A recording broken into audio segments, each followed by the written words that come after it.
Hello everyone, welcome to Indore Defense Academy. My name is Deeksha. So in our last video we have completed first part of medieval history. ठीक है, उसी को continue करते हैं उसका second part में. Medieval history से CDS में जो 4 सितंबर को आपका सीडीएस एंड एनडीए होने वाला है उसमें मिडीवल हिस्ट्री से क्वेश्चंस बनते हैं. ठीक है, so please see this video till an end. Okay, तो विजयनगर हम लोगों ने लास्ट वीडियो में दिल्ली सल्तनत का लोधी डायनेस्टी कंप्लीट कर दिया था. ठीक है, so the next topic of our medieval history is Vijayanagar empire. Right, so Vijayanagar empire के बारे में बात करते हैं. सबसे पहले Vijayanagar empire or Nagar kingdom and city were founded by Hariyar and Bukka. Okay, so these are the founders.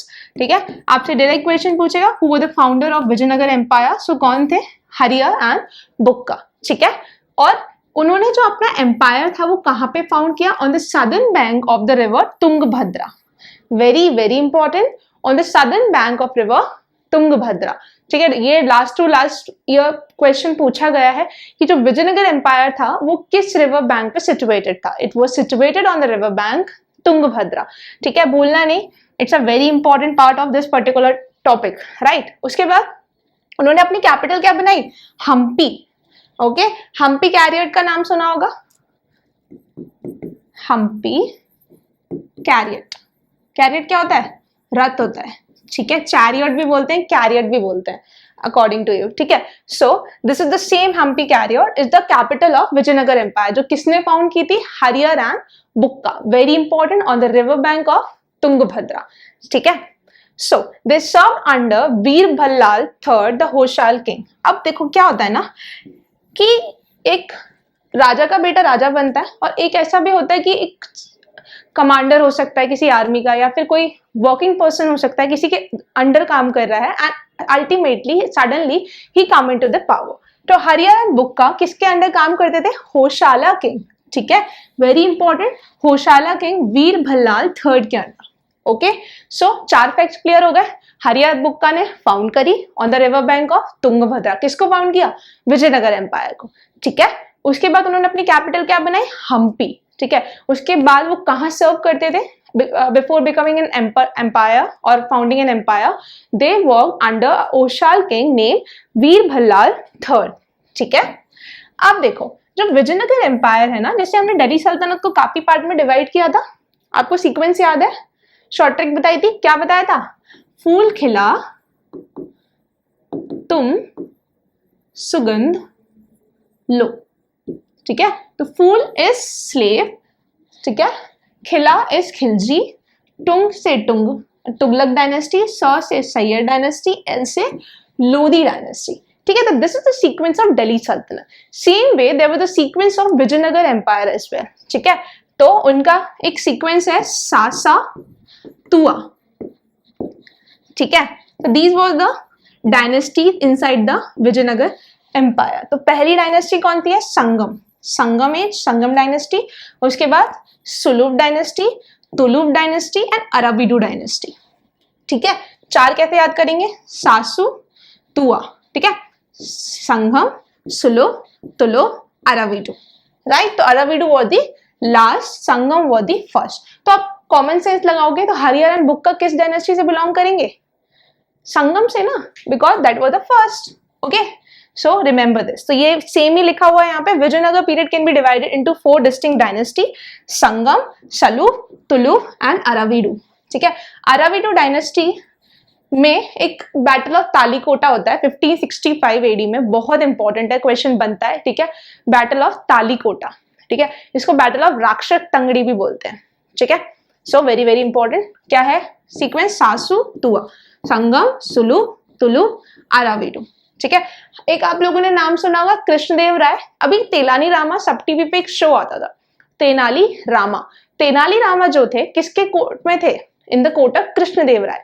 ठीक है, तो कृष्णदेव राय से क्वेश्चन बनता है कि वो किस डायनेस्टी से बिलोंग करते थे? तो he belongs to Tuluva dynasty. कौन सी? तुलुब डायनेस्टी.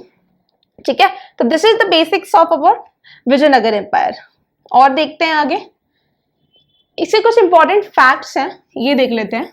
ठीक है, सो कृष्णदेव राय, अभी बताया मैंने आपको, तेनाली रामा जिसके कोर्ट में थे, कृष्णदेव राय के कौन सी डायनेस्टी से थे? ये थर्ड डायनेस्टी, ठीक है, सासू तुआ वाली जो थर्ड डायनेस्टी थी ना, तुलुप डायनेस्टी, उससे थे, ठीक है। He was the most famous king of the entire Vijayanagar empire. हाँ, ठीक है, वेरी इंपॉर्टेंट। दो इंपॉर्टेंट किंग्स देख लिए, Harihara and Bukka. He was the founder, Sangama dynasty से बिलोंग करते थे, और विजयनगर एम्पायर का सबसे इंपॉर्टेंट रूलर वॉज कृष्णदेव राया। इसको राया भी बोलते हैं और राय भी बोलते हैं, क्योंकि सदर्न पार्ट में थोड़ा सा एक्सटेंड करते हैं वो राया, तो कृष्णदेव राया, ठीक है। उसके बाद एक इंपॉर्टेंट ट्रैवलर था, ही was the Portuguese traveller, Portugal. आज के टाइम पे स्पेन के नीचे जाओगे पोर्चुगल, पोर्चुगल की capital was Lisbon, very important. What was the capital of Portuguese? Lisbon. क्या? LISBON, ठीक है, crystal clear, okay. So he was the dominant piece of Portuguese traveler who came in the court of Krishnadeva Raya, ठीक है, very important. Dominate piece कहां से belong करते थे? Portuguese से, ठीक है। किसके कोर्ट में आए थे? कृष्णदेव राया के, ओके। उसके बाद कृष्णदेव राय थे ना, इनके पास में अष्ट दिग्गज थे, जैसे कि अकबर के कोर्ट में नवरत्न थे, ऐसे इनके कोर्ट में अष्ट दिग्गज थे। दिग्गज मतलब who is prominent in their particular field, उन्हें दिग्गज बोलते हैं दिग्गज खिलाड़ी, ऐसे। तो दिग्गज is something like who has a prominence, ठीक है। अष्ट मतलब 8 दिग्गज किसके कोर्ट में थे? कृष्णदेव राय के, ठीक है। सो ज्यादा सारे आपके लिए इंपॉर्टेंट नहीं है, बट कुछ कुछ है। देखो, सबसे पहले तेनाली रामा शो आता है सब टीवी पे, ठीक है, देखा होगा। तेनाली रामा किसके कोर्ट में थे? कृष्णदेव राय के, ठीक है। उसके बाद ये देखो, अलासानी पेडन्ना या Peddana, the author of Charitram, ठीक है। Who wrote Manucharitram? he was the person named Allasani Peddana, ठीक है। he was also known as Andhra कविता पितामह, ठीक है। आप लोगों ने अगर महाभारत देखी होगी तो पितामह, ठीक है, ठीक है। सेम वे में हम इनको क्या बोल रहे हैं? आंध्र कवि पितामह, ओके। इन्होंने एक बुक लिखी है, that is Manu Charitam, okay. उसके बाद नेक्स्ट इज नंदी तिमन्ना, ठीक है। He was the author of Parijata Paharanam, ठीक है, परिजत पहारनम, ओके। उसके बाद इतने ज्यादा इंपॉर्टेंट नहीं है ये लोग, एक पिंगाली और याद कर लो, पिंगाली सुराना, ठीक है। पिंगाली सुराना, तेनाली रामकृष्णा, अलासानी पेडन्ना एंड कविता, इनको कविता पितामह भी बोलते हैं, ओके। उसके बाद नंदी तिमन्ना, ठीक है, नंदी तिमन्ना, ओके। तो दिस इज अबाउट कृष्णदेव राय। क्या देखा हमने? कृष्णदेव राय कौन सी डायनेस्टी से बिलोंग करते थे? तुलुप डायनेस्टी, ठीक है। तुलुप डायनेस्टी, डोमिनेंस पीस, एक पोर्चुगीज ट्रैवलर आया इनके कोर्ट में अष्ट दिग्गज हुआ करते थे। अष्ट दिग्गज मतलब ग्रुप ऑफ 8 पीपल हुआ दिग्गज, और वी कैन से बहुत अच्छे इन देयर पर्टिकुलर फील्ड, ठीक है। Very very important is Telani Rama, okay. देखो, ये इनकी कैपिटल जो थी हम्पी से फोटो लिया गया है, ठीक है। So this is the photo of Hampi. आगे चले, नेक्स्ट देखो, मैंने अभी आपको बताया था लास्ट जो डायनेस्टी थी विजयनगर एम्पायर की, दैट वाज अराविडु, ठीक है। अराविडु के ही टाइम पे एक इंपॉर्टेंट बैटल होता है, इंपॉर्टेंट बोल सकते हैं for historical perspective, but in the history of Vijayanagar empire it is the devastating battle, ठीक है। क्यों? इस बैटल के वजह से विजयनगर एम्पायर खत्म हो जाता है, ठीक है। सो बैटल ऑफ तालीकोटा, पहली बात तो इसका ईयर बहुत इंपॉर्टेंट है, 1565 AD, वेरी वेरी इंपॉर्टेंट। इसको राक्षस तंगड़ी भी बोलते हैं, ठीक है। The combined forces of Ahmednagar, Bijapur, Golconda and Bidar declared war on Vijayanagar Empire during the rule of Aliya Rama Rai, ठीक है। ये अराविडु डायनेस्टी के थे, कौन थे? अलिया रामा राय। A for Aravidu, A for Aliya, ठीक है। Battle of Talikota, okay. So देखो, ये तुंगभद्रा रिवर थी, इसके सदर्न बैंक पे विजयनगर था, विजयनगर एम्पायर। इंदौर का विजयनगर नहीं, विजयनगर एम्पायर, ठीक है। उसके नदन बैंक पे थी बहमनी एम्पायर, ठीक है। सो बहमनी एम्पायर को अपना पावर एक्सटेंड करना था, इनकी लास्ट डायनेस्टी थी अराविडु, ओके। सो अराविडु डायनेस्टी पे अटैक करती है बहमनी की जो छोटी छोटी डायनेस्टीज थी, उन्होंने अटैक किया, ठीक है। 5 सब्सिडरीज थी, 5 में से 4 सब्सिडरीज ने विजयनगर पे अटैक करा। कौन कौन? अहमदनगर, बीजापुर, गोलकोंडा, बीदर। ठीक है, इन लोगों ने अटैक करा अलिया रामा राय के ऊपर, हु वर द अराविडो डायनेस्टी के रूलर ऑफ विजयनगर एम्पायर। और उस बैटल को क्या नाम दिया? Battle of Talikota. 1565 AD, battle of Talikota on the river bank of Tungabhadra. ठीक है, वेरी इंपॉर्टेंट। उसके बाद देख उन्होंने साफ लिखा है the Vijayanagara was pillaged and ruined. Ruined मतलब खराब हो गया था। ठीक है, आगे चले। नेक्स्ट देखिए, आप लोगों ने गुप्ता का एडमिनिस्ट्रेशन पढ़ा था, मुगल का एडमिनिस्ट्रेशन पढ़ा था, दिल्ली सल्तनत का एडमिनिस्ट्रेशन पढ़ा था। ठीक है, बट विजयनगर एम्पायर का जो एडमिनिस्ट्रेशन होता है वो काफी इंपॉर्टेंट हो जाता है। ठीक है, सो बस इसका एक ब्रीफ देख लेते हैं जो हमारे एग्जाम के लिए इंपॉर्टेंट है।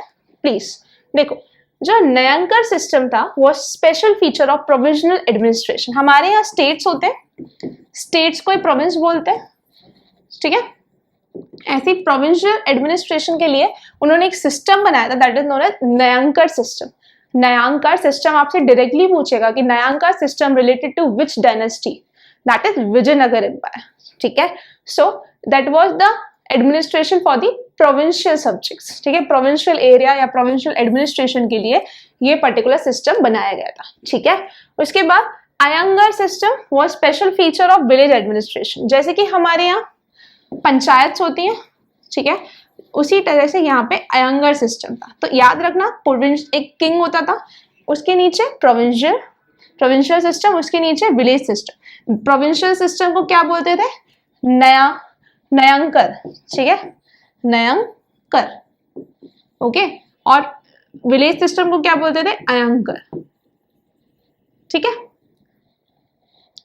अयंगर या अयंकर, अयंगर। ओके, उसके बाद the Vijayanagara ruler issued gold coins called varahas और pagodas. Very important.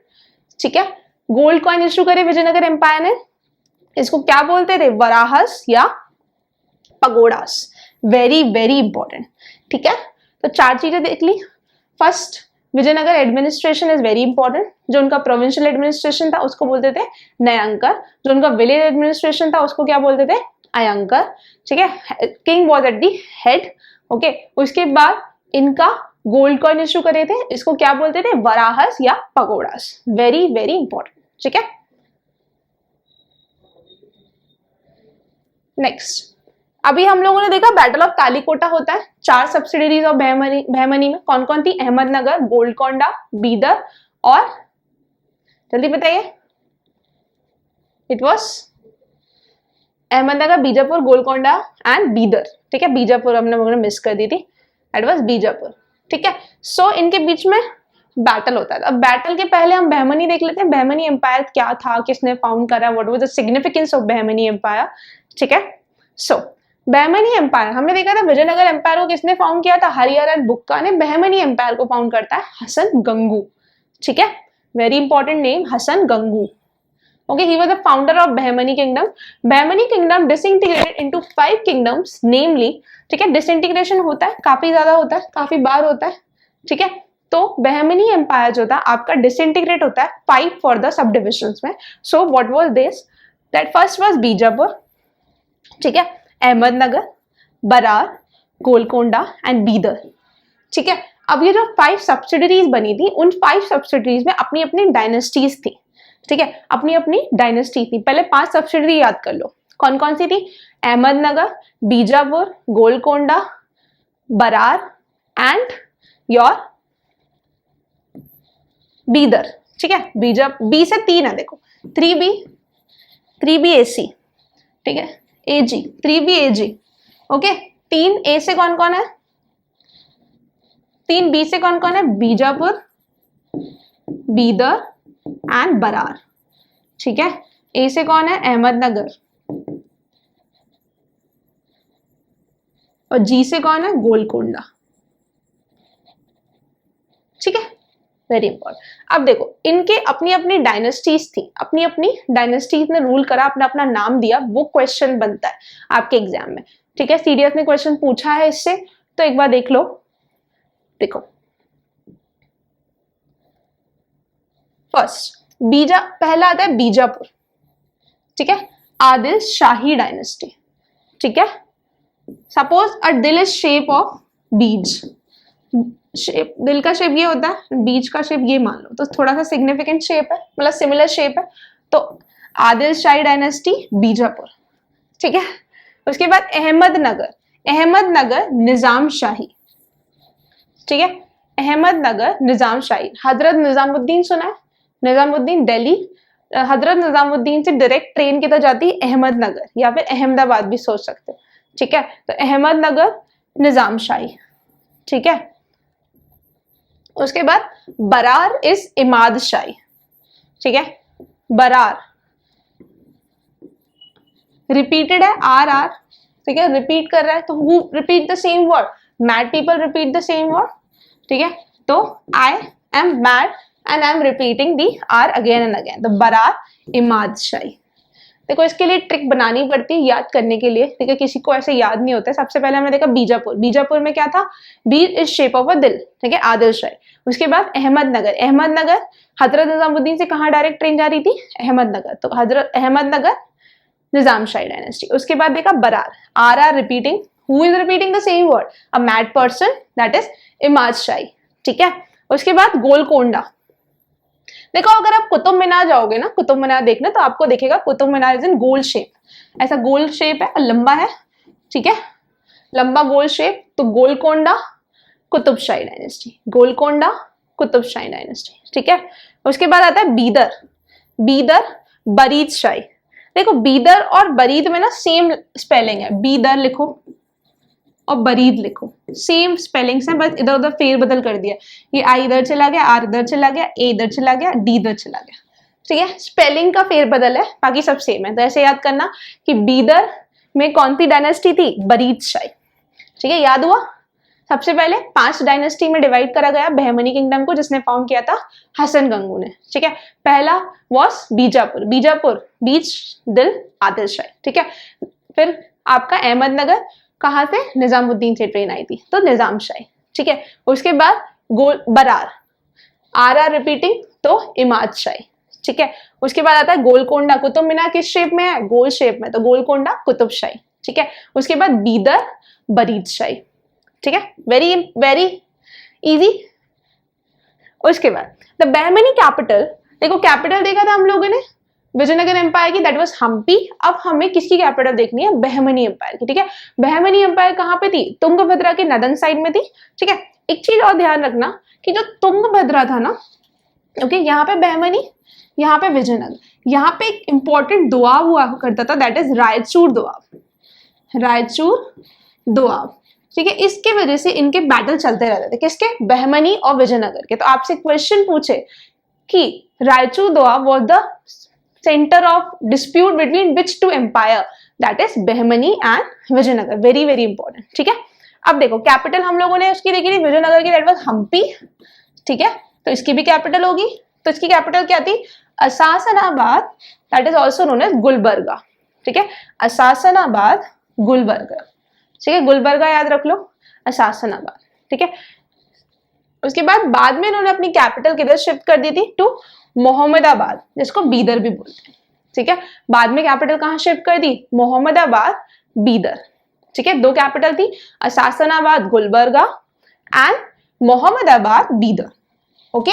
So this is about Bahmani empire.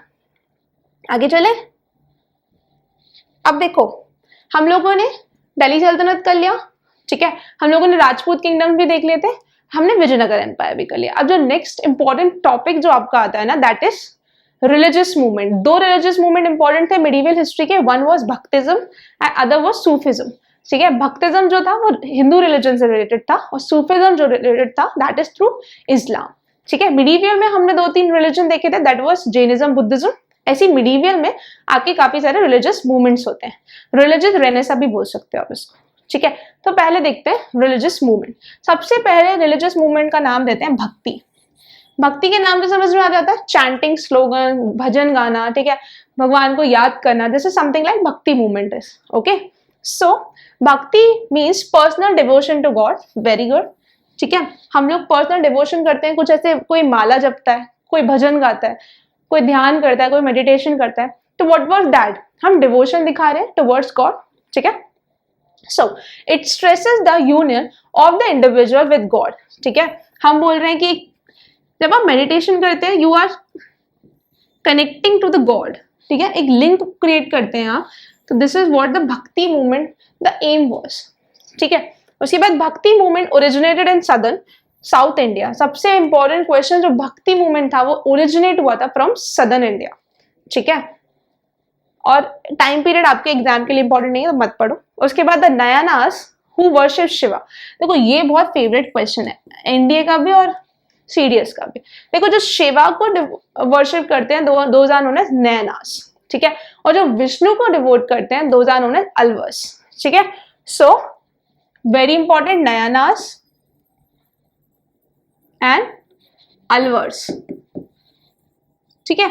नयनास किसको डिवोट करते हैं? शिवा को। किसकी वर्शिप करते हैं? शिवा को, ठीक है। और अलवर्स किसको वर्शिप करते हैं?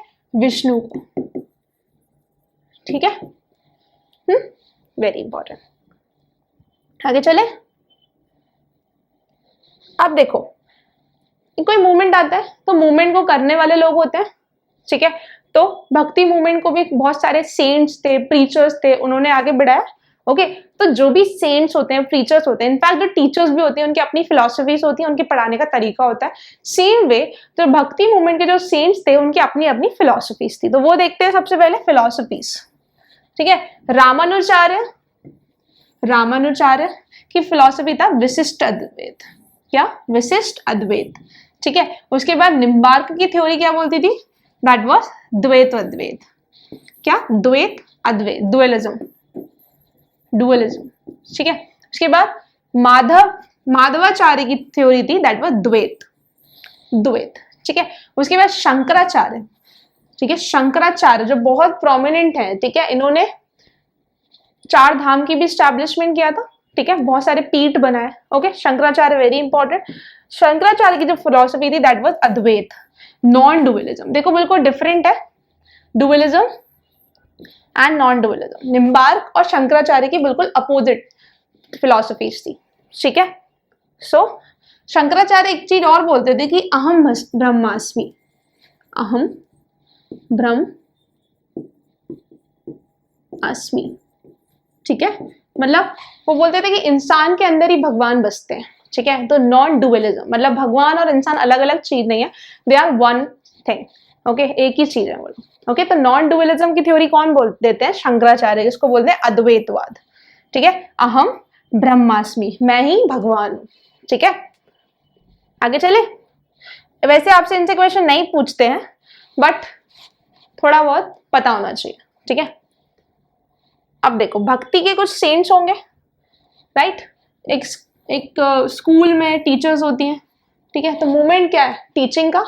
और सेंट्स कौन है? टीचर्स, ठीक है। प्रीच किसको कर रहे हैं? चिल्ड्रंस को। तो same way, okay. So first is Ramananda.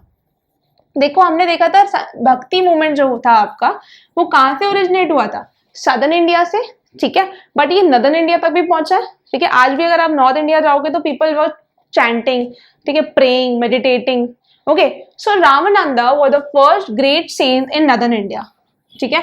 Ramananda very important. उसके बाद कबीर के दोहे आप सबने हिंदी में पढ़े होंगे, ठीक है। कबीर जो थे ना, कबीर हिंदू मुस्लिम यूनिटी की काफी बातें करते थे, ठीक है। Kabir was the person who promoted Hindu Muslim unity, very very important, ठीक है। और जो कबीर के डिसिपल्स होते हैं, ठीक है, कबीर के जो डिसिपल्स होते हैं उनको बोलते हैं कबीर पंथी। क्या बोलते हैं? कबीर पंथी, ठीक है, वेरी इंपॉर्टेंट। सो कबीर किसके डिसिपल थे? रामानंदा के, जो सबसे ग्रेट सेंट थे नॉर्थ इंडिया के, ठीक है। और ये किस सेक्ट के थे? That was Nirguniya sect, very very important. He belongs to a Nirguniya sect, ठीक है। तो कबीर कौन थे? Kabir was the disciple of Ramananda. Ramananda कौन थे? First great saint in north India, ठीक है। और ये कौन से सेक्ट से बिलोंग करते थे?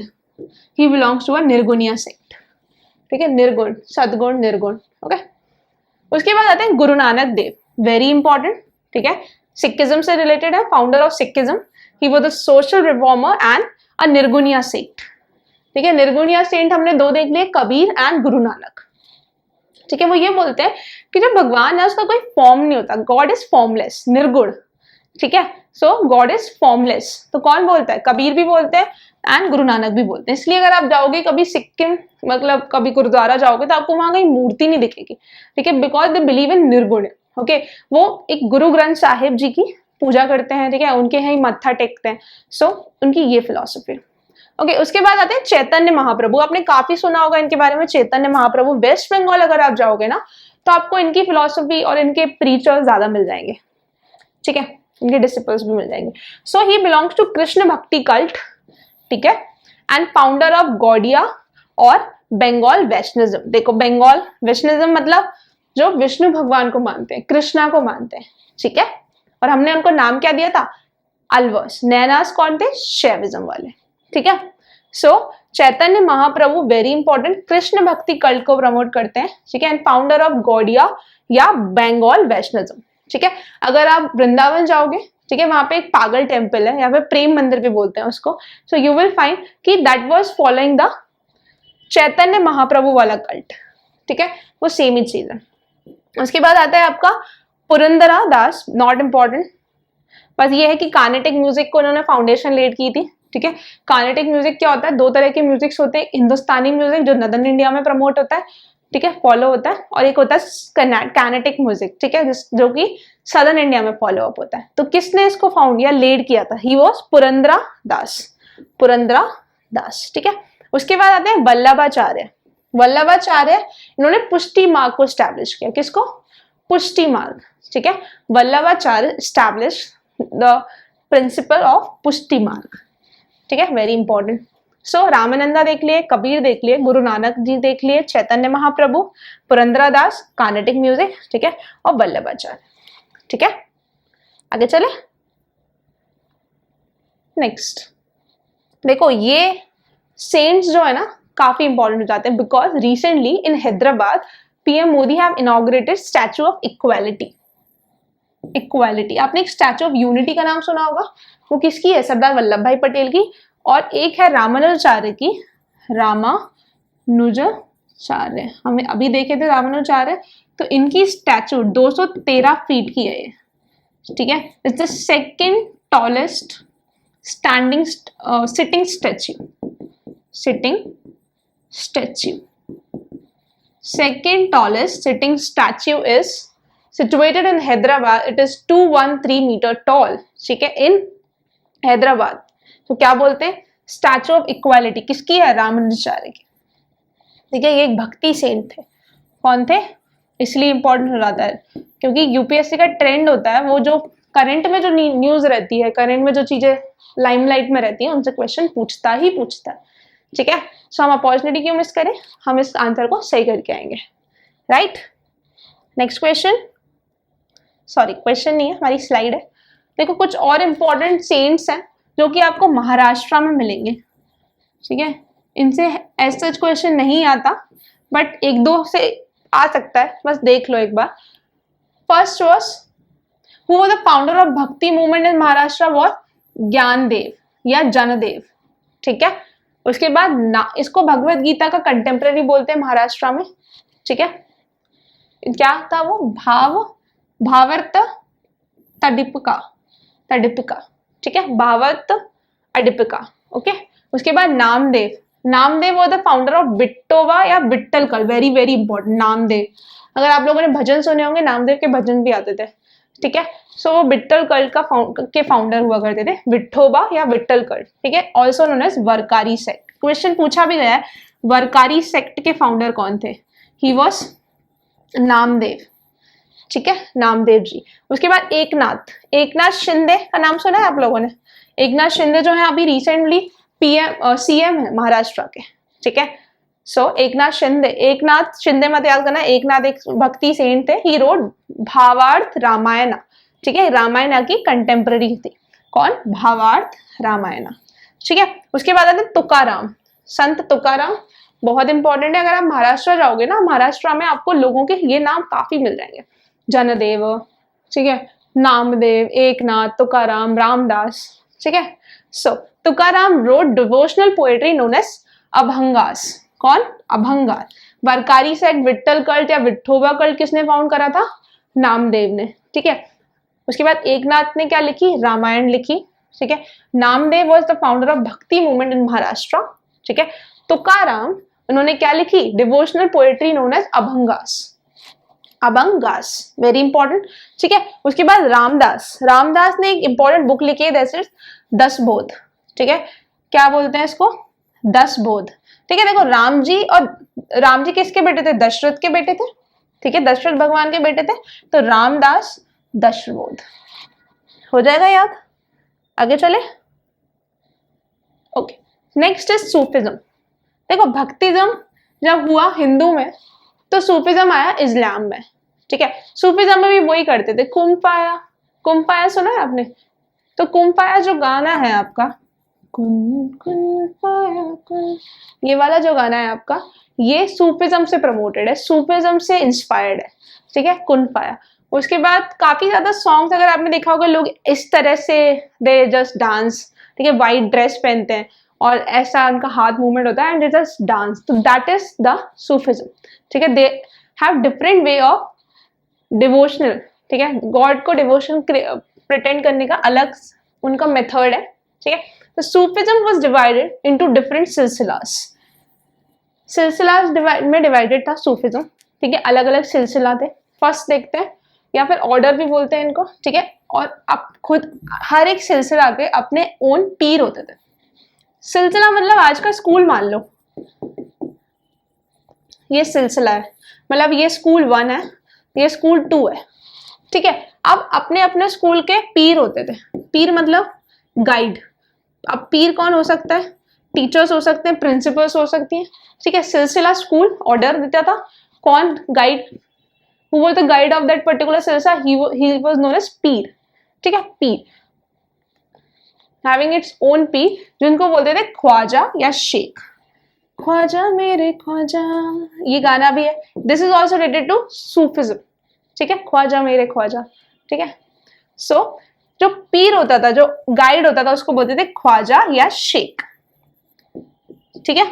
सबसे पहले सिलसिला, ठीक है, सिलसिला में अपना एक हर एक पीर होता था, ठीक है, जिसको क्या बोलते थे? ख्वाजा या शेख। ख्वाजा मेरे ख्वाजा याद रख लेना, ख्वाजा मेरे ख्वाजा एक बहुत इंपॉर्टेंट, मतलब बहुत अच्छा सॉन्ग है, ठीक है। या शेख, मिल्क शेक नहीं, दुबई वाले शेख, ठीक है। The Pir and his disciple live in कनका, बहुत इंपॉर्टेंट क्वेश्चन है, ये पूछा भी गया है, कनका में कौन रहते थे, ठीक है। कनका related to what? Related to Islam, Sufism. इसमें कौन रहते थे? पीर। पीर कौन थे? टीचर्स देखे थे हमने, ख्वाजा और शेख, ये कहाँ रहते थे? कनका में, ठीक है, इसको हॉर्स पाइस भी बोलते हैं, ठीक है। जैसे हम लोगों ने देखा ना बुद्धिज्म के एक होता था विहार, ठीक है, विहार में क्या होता था? मॉन्क्स रहते थे। सेम वे कनका में कौन रहते थे? पीर रहते थे, ठीक है, वेरी इंपॉर्टेंट। आगे चले, ओके। अब हम लोगों ने सिलसिला में डिवाइड करा था, ठीक है, किसको? सूफिज्म को। अब सिलसिलास देखते हैं, कौन कौन से सिलसिलास थे, क्या है उसके बारे में वो देखते हैं, ठीक है। सो द चिश्ती सिलसिला, सबसे पहला सिलसिला आपका आता है चिश्ती सिलसिला, ठीक है। सो इस सिलसिले को किसने फाउंड किया? मतलब ये एक स्कूल मान लो, स्कूल 1, ठीक है, school founded by Khwaja Moinuddin Chishti, नाम में चिश्ती आ रहा है।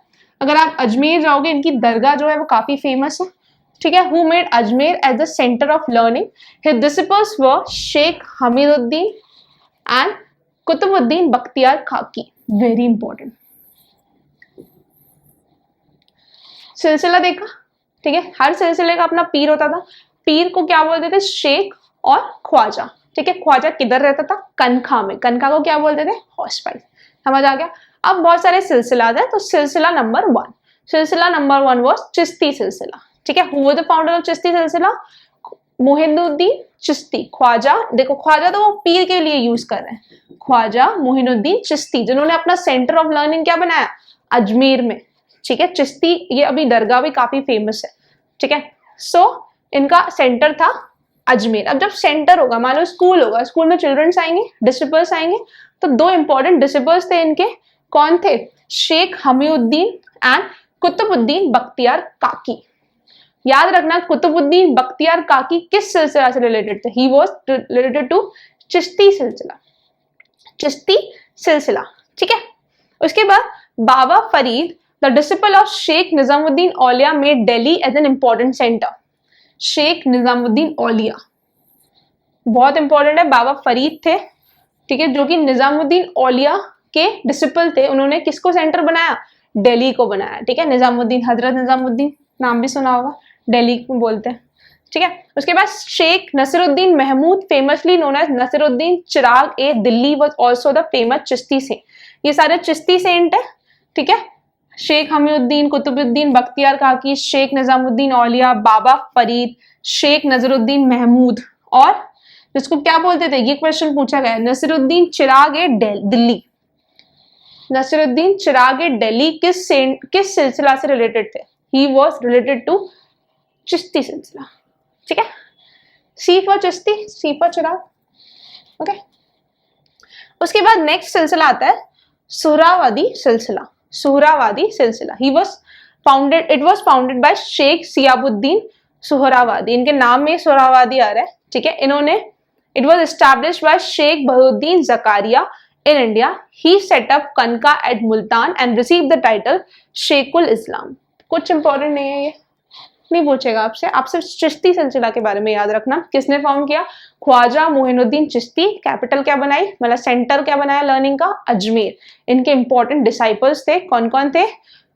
कुतुबुद्दीन बख्तियार काकी एंड शेख हमीउद्दीन, ठीक है। उसके बाद शेख निजामुद्दीन औलिया के एक डिसिपल थे बाबा फरीद। इन्होंने अपनी सेंटर ऑफ लर्निंग क्या बनाई? दिल्ली, ठीक है। उसके बाद एक इंपॉर्टेंट सेंट थे शेख नसरुद्दीन महमूद। इनको बोला जाता था नसरुद्दीन चिराग ए दिल्ली, ठीक है। He was also the Chishti saint, okay.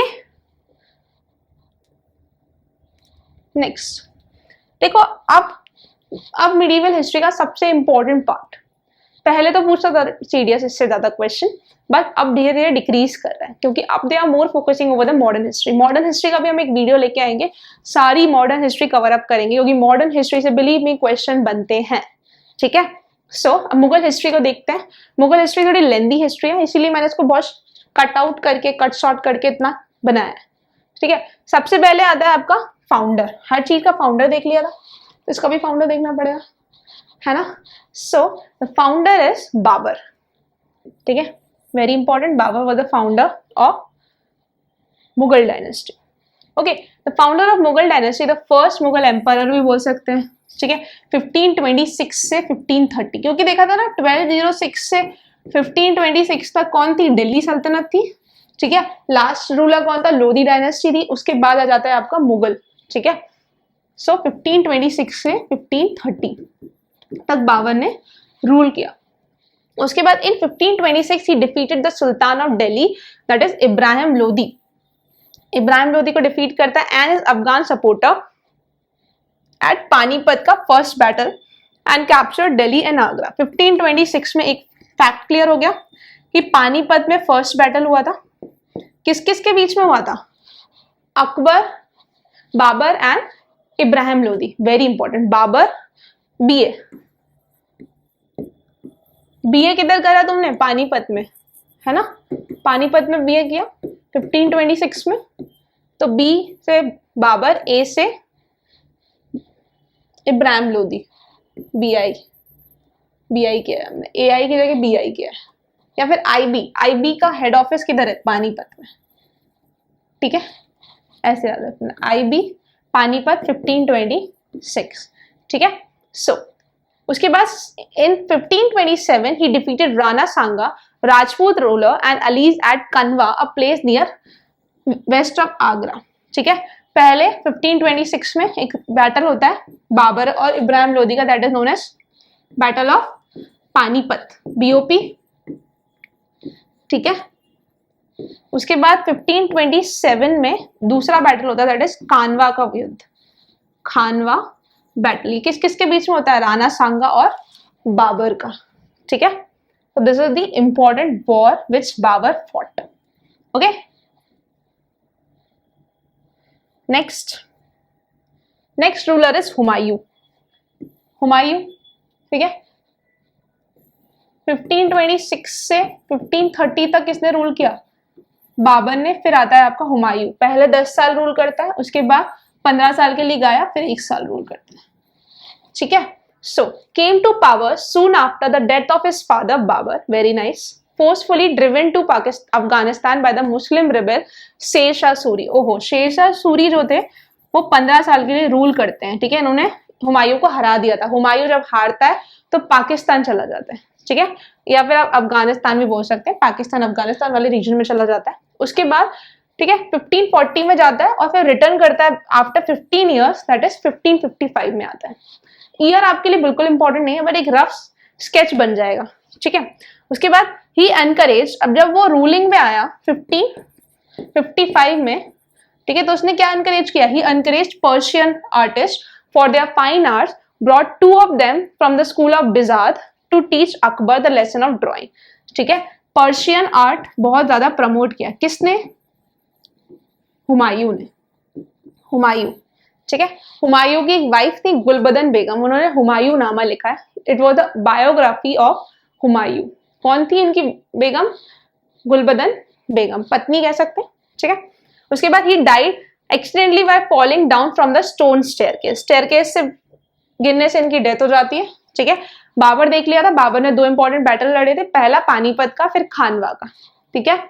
उसके बाद कौन आता है? हुमायूं। हुमायूं पहले 4 साल रूल करता है, ठीक है, 4 साल रूल करा। उसके बाद आपका शेर शाह सूरी ने इसको डिस्प्लेस कर दिया, 15 साल तक शेर शाह सूरी रूल करता है, 1540 से 1555 तक, ठीक है। उसके बाद ये कहाँ चला जाता है? अफगानिस्तान, इस पर्टिकुलर ड्यूरेशन में। 15 साल बाद वापस लौट के आता है, हराता है शेर शाह सूरी को, और बाकी जो उसके जो कॉम्पिटिटर्स थे उनको हराता है। उसके बाद आता है पर्शियन आर्ट को काफी ज्यादा प्रमोट करता है, ठीक है, पर्शियन आर्ट को काफी ज्यादा प्रमोट करता है। उसके बाद स्टेयर केस से गिरने से इसकी मौत हो जाती है। उसके बाद आता है अकबर द ग्रेट, ठीक है, Ashoka the great, Alexander the great, Akbar the great, ठीक है, but whom we will be giving the great title to the Ashoka the Great, okay. Akbar was great, but he drained the economy, he drained the societal aspects of India, ठीक है। For us the great was Ashoka, for me it can vary according to you। उसके बाद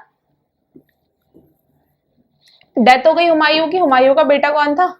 अकबर आता है, ठीक है। His power influence entire country because of the dominance of Mughal military, politics, culture and economy, ठीक है। गोल्डन पीरियड कह सकते हैं, सब कुछ अच्छा था, इकोनॉमी अच्छी थी, मिलिट्री अच्छी थी, पॉलिटिकल सिनेरियो अच्छे थे, लोगों से रिलेशनशिप अच्छे थे, ठीक है। उसके बाद was quite different from other Mughal emperor in terms of his liberal behavior with the society, religious practices and administrative policy। काफी अलग व्यक्ति था ये मुगल में से, ठीक है। इसकी जो लिबरल पॉलिसीज थी, रिलीजियस सेंटिमेंट्स थे इसको अदर रिलीजन के लिए, ठीक है। So he was a different person. He abolished pilgrimage tax which the common people had to pay by visiting the pilgrimage spot। इसने abolish कर दिया, ठीक है। उसके बाद Rajput they made equal partners in government, ठीक है। जोधाबाई का नाम सुना होगा, या उन डिस्प्यूट रहता है कि जोधाबाई थी इसकी वाइफ की, हरका बाई इसकी वाइफ थी, बट इन शॉर्ट ये था कि वो राजपूत, ठीक है, राजपूत थी। राजपूत उनके जो टोडरमल थे, उनके पापा थे, उनके भाई थे, काफी लोगों को अकबर ने एम्प्लॉयमेंट दिया था, ठीक है, मनसबदारी दी, जागीरदारी दी, ठीक है। Driven by the thoughts of religious equality formulated his own religion, that is Din-i-Ilahi, very important. इसको दिन्नेलाई का मतलब क्या था? यूनिवर्सल हार्मनी, मतलब हम सारे रिलीजन को एक साथ लेके चले, ठीक है, दिन्ने इलाही, right. His great passion about knowledge made him appoint intellectual people in his court and name as Navratna, ठीक है। काफी इंटेलेक्चुअल पीपल इसने अपने कोर्ट में रखे, those are known as Navratna, okay, very important. उसके बाद आते हैं आपका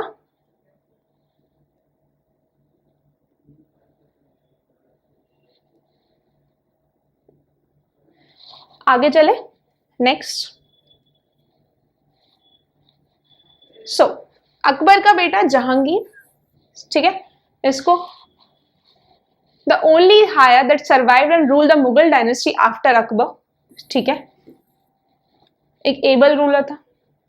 उसके बाद first military expedition was against Rana Amar Singh son of Rana Pratap of Mewar, Rana Pratap of Mewar के सन के अगेंस्ट इन्होंने फर्स्ट एक्सपीडिशन करा राणा अमर सिंह, ठीक है। आर्ट, लिटरेचर, आर्किटेक्चर को प्रपोज करा under Jahangir rule and the Mughal garden in Srinagar remain N enduring testimony to his artistic trait. Mughal garden, अगर आप श्रीनगर जाएंगे Jammu Kashmir, so you will find Mughal garden made by Jahangir, ठीक है। ओके, उसके बाद आता है आपका जहांगीर हो गया, उसके बाद शाहजहां आते हैं। शाहजहां जो थे the fifth ruler Mughal dynasty was famous for his great administration, ठीक है। As a great lover of art and culture he took interest in the construction and architecture and masterpieces जैसे कि ताजमहल आगरा में मिलता है, ठीक है, in the memory of his wife Mumtaz Mahal, ठीक है। He also build Red Fort, very very important, and Jama Masjid of Delhi, ठीक है। शाहजहां, जहांगीर, ठीक है। जहांगीर को जिंदा पीर भी बोलते थे, क्या बोलते थे? जिंदा पीर, ठीक है। जहांगीर वेरी इंपॉर्टेंट, ठीक है। शाहजहां, और एक और फैक्ट, जहांगीर के टाइम पे जो पेंटिंग्स थी ना, paintings have reached to an ultimate heights. ये क्वेश्चन बना है सीडीएस में कि what was the time period, मतलब कौन से रूलर के टाइम पे paintings has took a great height in the Mughal period, तो that is Jahangir. Very very important, अपन देखेंगे कौन कौन से पेंटर्स थे, क्वेश्चन बनते हैं उनसे, क्योंकि ना आजकल सीरियस फैक्चुअल चीजें नहीं पूछता कि शाहजहां रेड फोर्ट किसने बनाया नहीं पूछेगा, ताजमहल किसने बनवाया नहीं पूछेगा, ठीक है। बेसिक्स पूछता है, जैसे वो ये पूछ सकता है कि जो जहांगीर का पहला एक्सपीडिशन था वो किसके अगेंस्ट था, तो son of Rana Pratap of Mewar, Rana Amar Singh, ठीक है। आगे चले, उसके बाद आते हैं आपके औरंगजेब। औरंगजेब, ठीक है, तो started ruling the dynasty as a sixth emperor, was a ruler with religious orthodoxy, काफी ऑर्थोडॉक्स थे अपने रिलीजन के लिए, ठीक है। और इन्होंने इस्लाम को काफी सपोर्ट करा, बाकी सारे रिलीजन्स जो थे उनको सप्रेस करा। हमने देखा था अकबर दिन ने लाई लेके आया था, ठीक है, universal tolerance towards all religion, but Jahangir was religious orthodox person, ठीक है। So he used to suppress the other religion and to promote the Islam, ठीक है। ऑर्थोडॉक्स मतलब कट्टरपंथी, ओके। उसके बाद was not much passionate about art and culture, so during his tenure only few monuments have been developed. The exquisite was मोती mask at Delhi. एक मोती mask मिलेगी आपको दिल्ली में, that was made during the time period of कौन? औरंगजेब, ठीक है। ये ज्यादा इतना इंटरेस्टेड नहीं था आर्किटेक्चर के लिए, लिटरेचर के लिए, आर्ट के लिए, ठीक है। औरंगजेब, जहांगीर काफी ज्यादा इंटरेस्टेड था, ठीक है। Painting, specially painting reach to an height over the Jahangir tenure, okay. उसके बाद ही इंट्रोड्यूस जजिया, री इंट्रोड्यूस, अकबर का हमने देखा था उसने हटा दिया था, ठीक है, जो पिलग्रिमेज टैक्स लगता था इसने इंट्रोड्यूस कर दिया, इसने री इंट्रोड्यूस कर दिया, और टैक्सेशन ऑन नॉन मुस्लिम्स, ठीक है। आगे चले, नेक्स्ट दिन्हेलाई। दिन्हेलाई से क्वेश्चन बना है, लास्ट टाइम भी क्वेश्चन बना है, लास्ट टू लास्ट टाइम भी क्वेश्चन बना है, तो दिन्हेलाई को नहीं छोड़ सकते, ठीक है। दिन्हेलाई सबसे पहले क्वेश्चन तो ये बनेगा कि कौन लेके आया था, तो अकबर लेके आया था। इसका मतलब क्या था? Universal harmony towards all religion, ठीक है, हम साथ में सारे रिलीजन को लेके चलेंगे, okay. So Akbar adopted the policy of Sulhe Kul. ये सुलहे कुल से काफी क्वेश्चन बनते हैं, ठीक है। सुलहे कुल, पीस फॉर ऑल, सुलहे कुल, पीस फॉर ऑल, इंपॉर्टेंट है। सुलहे कुल का मतलब क्या है? क्वेश्चन पूछ लेगा। Peace for all, it is related to Din-i-Ilahi. To unite the people of a religion he started a new faith known as Tauhid-e-Ilahi, जिसको बाद में दिन्हेलाई नाम दे दिया गया था, ठीक है। To unite the people of all other religion he promoted the new religion that is known as Din-i-Ilahi. इसको पहले बोलते थे तौहीद-ए-इलाही, ठीक है। So it is situated, it is promoted over a policy of Sulhe Kul, ठीक है। सुलहे कुल मतलब पीस फॉर ऑल, ठीक है। उसके बाद Akbar's Rajput policy was also based on his religious policy, ठीक है। उसके बाद Akbar cancel the royal status of Islam, very important. Akbar granted freedom to Hindu to worship in temples in public places, very nice, we all know. अब tolerance कर रहा है तो allowance भी देगा ना, है ना। He also allowed the converted Muslim to change their religion, nice.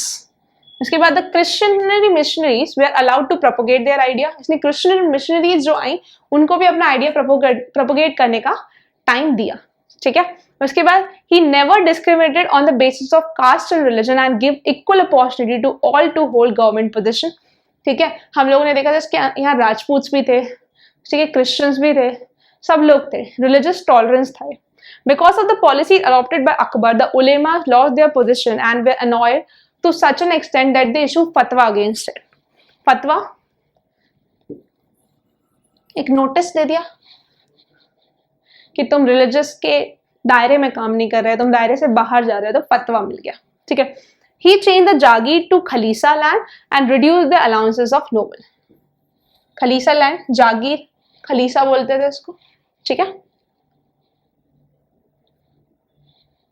उसके बाद देखो दिन्ने लाई के कुछ कमांडमेंट्स से, द कमांडमेंट्स ऑफ दिन्ने लाई वाज 10, ठीक है। सबसे पहले इनके 10 बोल सकते हैं कि इन्होंने बोला कि ऐसे 10 काम करेंगे हम दिन्ने लाई के, ठीक है। तो first was liberal mindset and generosity. Liberal mindset कैसे दिखा? रिलीजियस टॉलरेंस के थ्रू, रिलीजियस टॉलरेंस, ठीक है। उसके बाद forgiveness of the evil doer, okay, repulsion of anger with mildness, very nice, abstinence from worldly desire, okay. उसके बाद non attachment to the materialistic world, हमने बोला कि जो मटेरियलिस्टिक वर्ल्ड है हम उससे नॉन अटैच रहेंगे, okay. Careful thought on propose action, ठीक है, जो भी आप एक्शन ले रहे हैं उस पर आप एक बार सोचेंगे, okay. Softness of voice and gentle speech, ठीक है, जब भी आप किसी से बात करेंगे you will use soft voice, ठीक है। If you use soft voice, gentle voice, definitely it has a impact, okay.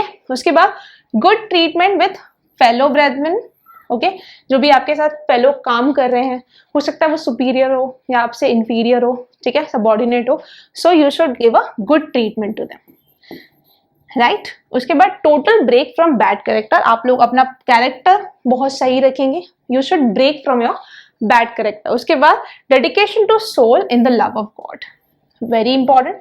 He fix 14 year age for girls and 16 year age for boys for marriage, ये important है। 14 year as किसकी fix कर दी थी?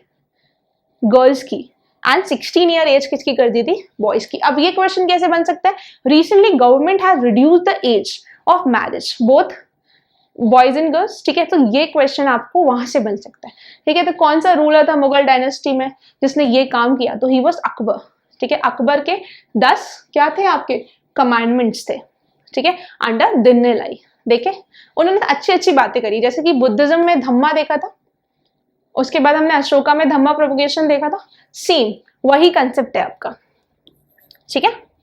आगे देखें, अकबर के ना 9 रत्ना थे, हमने देखा था, उसने इंटेलेक्चुअल पीपल को अपने यहाँ एम्प्लॉयमेंट दिया था या फिर उनको संरक्षण दिया था, so those are known as 9 रत्न, नवरत्न, नवरत्न। आपसे क्वेश्चन पूछेगा तो अष्ट दिग्गज किसके कोर्ट में थे? जल्दी बताइए। कृष्णदेव राय, ठीक है। कौन सी डायनेस्टी से बिलोंग करते थे? तुलुक डायनेस्टी, ठीक है। सो नवरत्न किसके कोर्ट में थे? In the court of Akbar, okay. Akbar's court have Navratna meaning a group of 9 extraordinary people. अब ये कौन कौन थे? अबू फजल, ठीक है, ये अकबर के चीफ एडवाइजर थे। Then Faizi was the poet. Then Tansen का सबने नाम सुना होगा, he was his court poet, court singer, ठीक है। देन बीरबल की खिचड़ी एक शो भी आता था, अकबर बीरबल भी शो आता होगा, आपने पढ़ा होगा स्टोरीज, ठीक है। So Birbal was the noble and important fact, जो दिन्ने लाई इसने रिलीजन बनाया था ना, इसका एकमात्र Hindu follower was Birbal only, remember, ठीक है। उसके बाद राजा टोडरमल, ये राजा टोडरमल जो थे वो राजपूत थे, ठीक है। ये फाइनेंस मिनिस्टर हुआ करते थे अकबर के। उसके बाद राजा मानसिंह वो द ट्रस्टेड जनरल, ठीक है। इन्होंने जयपुर सिटी को बनाया है, ठीक है। और आपने जंतर मंतर देखा होगा, अगर आप उज्जैन गए होगे तो you will find a Jantar Mantar, अगर दिल्ली जाओगे you will find Jantar Mantar, Jaipur जाओगे जंतर मंतर, ठीक है, इलाहाबाद जाओगे you will find Jantar Mantar. जितने भी जंतर मंतर बनवाए वाज मेड बाय राजा मानसिंह, ठीक है। उसके बाद अब्दुल रहीम खाने खाना ही वाज द हिंदी स्कॉलर, ठीक है। उसके बाद हाकिम हुमायूं, ही वाज द फिजिशियन, हाकिम नाम से समझ में आ रहा है, हकीम, हकीम साहब, हकीम मतलब फिजिशियन, मेडिसिन जो देगा, ठीक है। उसके बाद Mulla Do Pyaza, an intelligence advisor to the king, Mulla Do Pyaza, ठीक है। Mulla Do Pyaza was the advisor of the Akbar.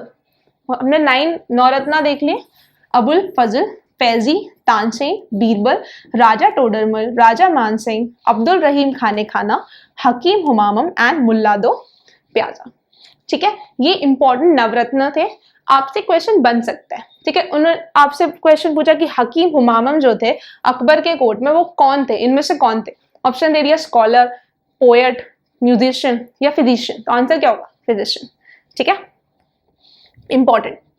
आगे चले, अकबर की कुछ पॉलिसीज थी इंपॉर्टेंट, राइट। अकबर की पॉलिसीज काफी इंपॉर्टेंट हो जाती है, क्योंकि जो सीडीएस में क्वेश्चंस आते हैं, यूपीएससी पूछता है, वो क्वेश्चन एडमिनिस्ट्रेशन हो गया, पॉलिसीज हो गया, इनसे क्वेश्चन ज्यादा पूछता है। जैसे दिन ने लाई सुरहे कुल के बारे में पूछा था उन्होंने, तो वो क्या थी, वो पॉलिसी थी अकबर की, ठीक है। So the emperor were divided into provinces called suba, suba, subas, ठीक है, govern by subedar who carried out both political and military function, subedar, ठीक है। उसके बाद subedar was supported by other officers such as military pay master, जिसको बख्शी बोलते थे, ठीक है। Minister in charge of religious and charitable patronage, जिसको बोलते थे सदर, सदर, ठीक है, रिलीजियस एंड चैरिटेबल पैट्रोनेज। अगर आप जाओगे हर सिटी में आपको सदर बाजार मिलेगा, ठीक है, ऐसे रिलेट कर देना कि सदर बाजार में चैरिटी एंड पैट्रोनेज होता है, रिलीजियस पैट्रोनेज होता है, ठीक है। Military commander known as faujdar and the town police commander is known as kotwal. Kotwal तो अभी भी होते हैं, पुलिस कोतवाली बोलते हैं हम, ठीक है। Kotwal is related to police, okay. Religious और चैरिटेबल पैट्रोनेज सदर में मिलेगा, ओके। उसके बाद बख्शी रिलेटेड टू मिलिट्री, ठीक है। एंड वन मोर इज फौजदार, फौजदार रिलेटेड टू मिलिट्री कमांडर, ठीक है। Military pay master was Bakhshi, commander was Faujdar, ठीक है। उसके बाद each province had a financial officer known as Diwan. Diwan तो हमारे यहाँ अभी भी होते हैं, ठीक है, finance minister Diwan ji, right. उसके बाद Akbar's noble commander large armies and had access to large amount of revenue, ठीक है। इनके पास लार्ज आर्मी होती थी, इनके पास रेवेन्यू का काफी एक्सेस होता था। Akbar discussions on religion with the उलमा, Brahmin, Jesuit priests who were Roman Catholics and Zoroastrians took place in इबादत खाना, वेरी इंपॉर्टेंट, इबादत खाना, ठीक है। उसके बाद जो भी इबादत खाना में जो रिलीजियस डिस्कशंस होते थे ना, वो होते थे, और हर रिलीजन के पीपल के साथ होते थे। ब्राह्मण हो गया, क्रिश्चियन हो गया, इस्लाम हो गया, जीसस हो गया, ठीक है, तो हर किसी के साथ होते थे। उसके बाद he realized that religious scholars who emphasize ritual and dogma were often bigots. The teaching created division and disharmony among his subjects. This eventually led Akbar to the idea of sulh-e-kul or universal peace, din-e-ilahi. ठीक है, he realized that religious scholars were emphasized ritual and dogma were often bigot. The teaching created division and disharmony. देखिए, अगर I am a Christian and I preach about Christianity, definitely मेरे कुछ बायकॉट्स होंगे, मेरे कुछ biasness होंगे, ठीक है। उसने बोला है बायसनेस नहीं चाहिए। इस बायसनेस की वजह से क्या होता है, सिविल अपराइजिंग्स हो जाती हैं, डिसहार्मनी हो जाती है, लोगों के बीच में टुगेदरनेस नहीं होती, यूनिटी नहीं होती। तो उसने के दिमाग में आया कि यार सुलह कुल नाम का एक रिलीजन बनाना चाहिए, ठीक है, जिसको बोलते हैं यूनिवर्सल पीस। फिर बनाया उसने दिन-ए-इलाही, ठीक है। Abul Fazal help Akbar in framing a vision of governance around this idea of Sulh Kul. Very important, किसने हेल्प किया था, अबुल फजल। अबुल फजल 9 नवरत्ना के भी एक पार्ट हुआ करते थे, ठीक है। This principle of governance was followed by Jahangir and Shahjahan as well, ठीक है।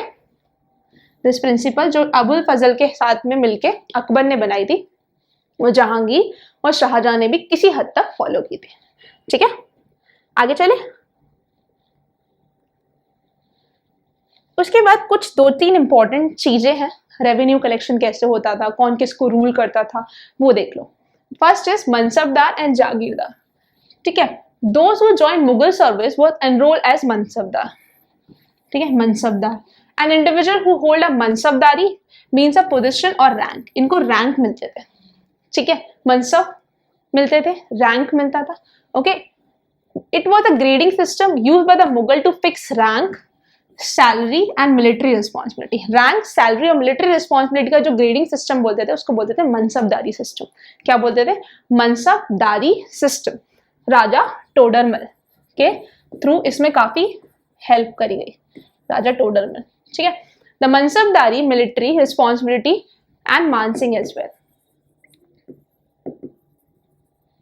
So the Mansabdar's military responsibility required him to maintain a specified number of savar और cavalry man। देखो जो cavalry man होते थे उनको बोलते थे सवर। ठीक है, सवर, सवर रखो भाई, अभी अटैक नहीं करना। cavalry man, cavalry क्या होता है? हॉर्स। ठीक है, हॉर्स पे जो भी हमारी आर्मी होती है उसको बोलते हैं कैवलरी। ठीक है, तो सबर इनको एक मेंटेन करके रहना पड़ता था। उसके बाद Mansabdar receive their salary as revenue assignments. ठीक है, जागीर मिल जाती थी इनको एक पर्टिकुलर एरिया की, वहां से ये रेवेन्यू कलेक्ट करते थे। ठीक है, और इनको पर्टिकुलर आर्मी भी रखनी पड़ती थी जिसको हम बोल रहे हैं सवर या कैवलरी मैन। ठीक है, जागीर विच वर समवर्ड लाइक इक्तास। इक्तेदारी सिस्टम होता है, हम लोगों ने दिल्ली सल्तनत में देखा था, है ना, सेम लगभग उसी जैसा है। But like Muqtis, Mansabdar didn't administer Jagir, instead only had right to collect the revenue, that too by their servant, while Mansabdar themselves served in some part of the country। ठीक है, उसके बाद in Akbarri, these Jagir were carefully assessed so that their revenue were roughly equally to the salary of Mansabdar, very important।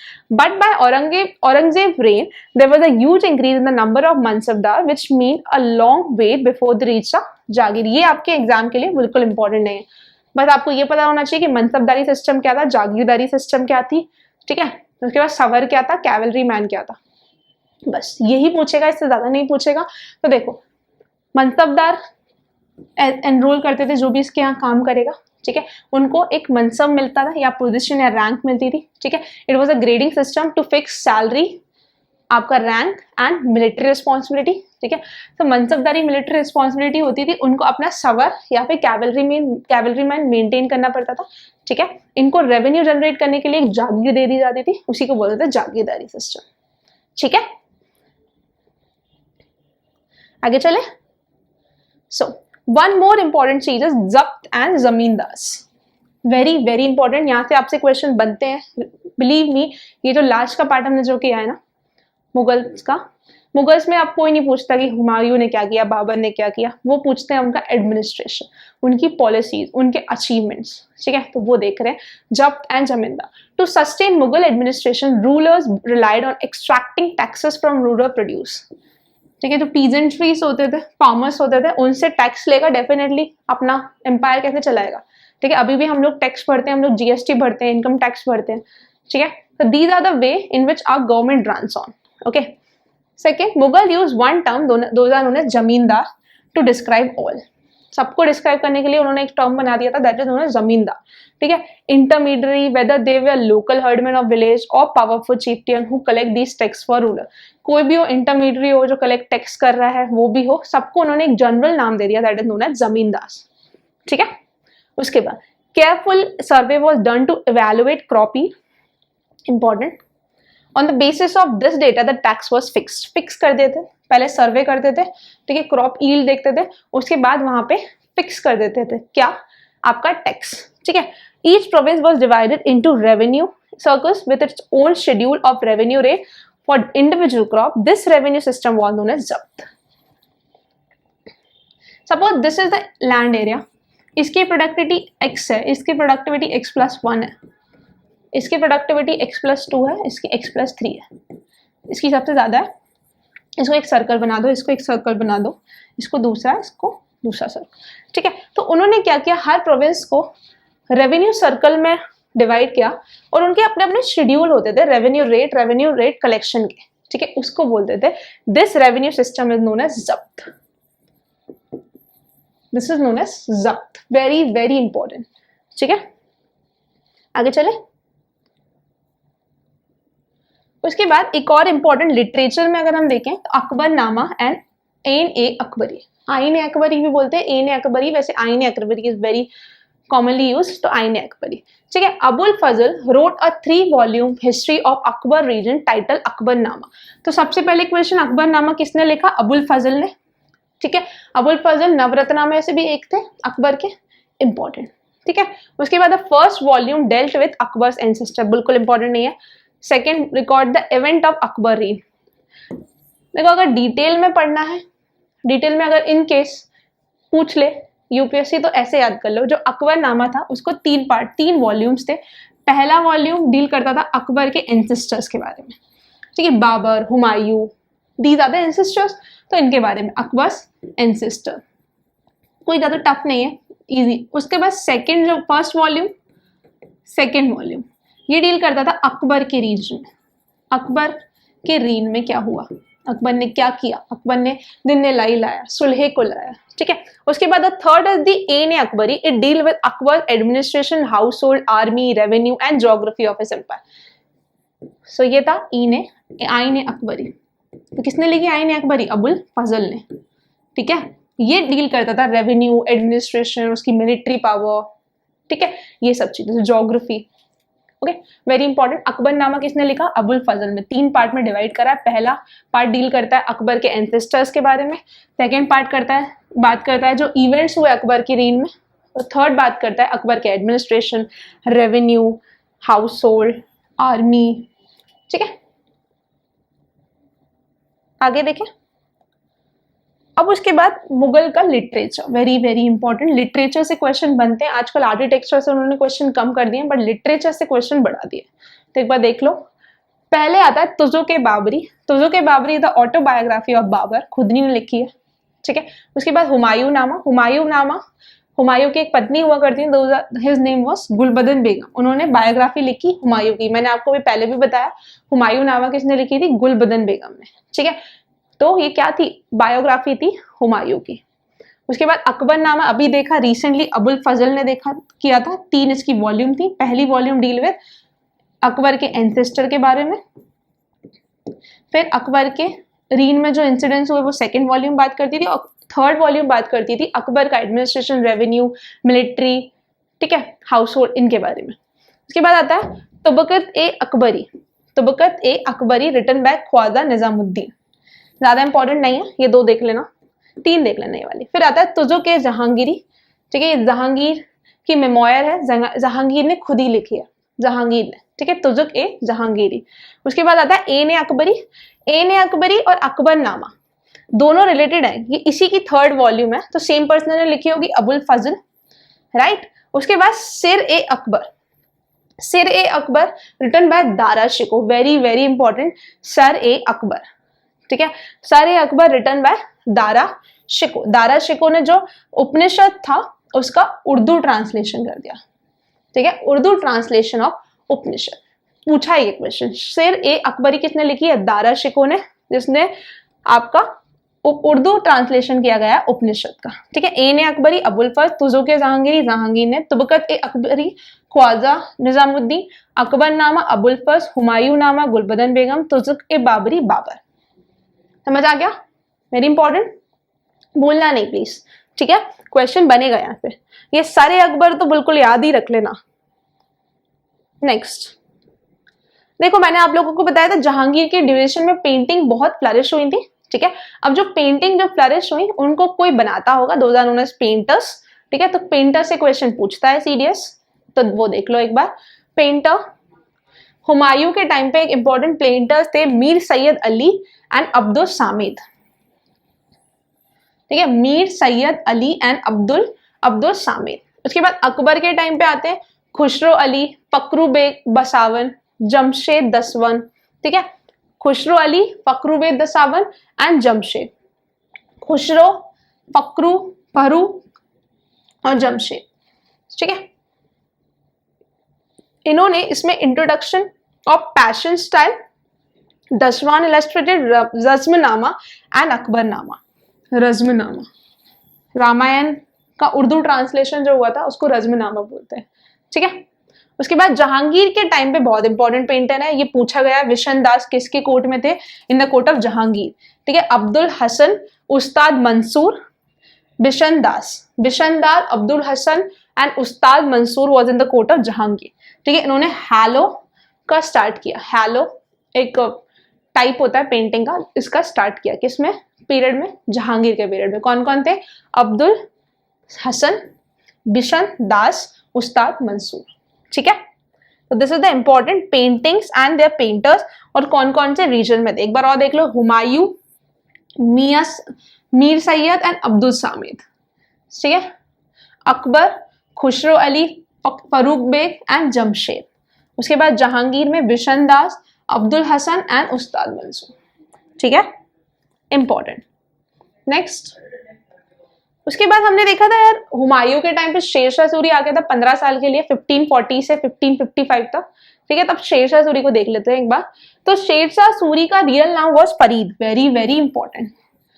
ठीक है, and born to Hasan, नाम इतना important नहीं है किसके यहाँ बॉर्न हुए, ये इंपॉर्टेंट नहीं है। उनका जो निकनेम था दैट इज फरीद। क्या था? फरीद। ठीक है, वेरी इंपॉर्टेंट। उसके बाद he gained Chunar by marrying a widow lady Malika, not at all important. He captured Chausa from Humayun in the battle of Chausa, very very important. Humayun ने 2 युद्ध पहले देख लिया था हम लोगों ने, 1526 में और 1527 में। 15